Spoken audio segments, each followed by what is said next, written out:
The bulk modulus of a liquid is 3 into 10 to the power of 10 Newton meter square. The pressure required to reduce the volume of a liquid by 2% is. So ఏమడుగుతున్నాడు, liquid యొక్క వాల్యూమ్ని 2% reduce చేయడానికి ఎంత pressure required అనేది అడుగుతున్నాడు. So ఏమి ఇచ్చాడు, bulk modulus ఇచ్చాడు. So first of all bulk మాడ్యులస్కి ఈక్వేషన్ రాసుకోండి.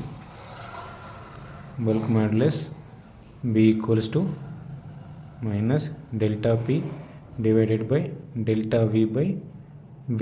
సో మనం అడుగుతున్నది pressure. So pressure point of equation రాసుకుంటే ఏమొస్తుంది, delta P equals to minus B delta V by V.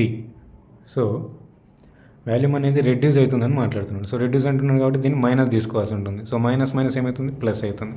So equation ఏ విధంగా తీసుకోవచ్చు, B delta V by V.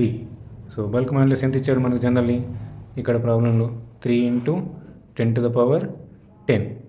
So ఎంత volume అనేది ఎంత పర్సెంటేజ్ డిక్రీజ్ అవుతుంది అన్నాడు, 2%. So directly we can take 2%, అంటే 2/100.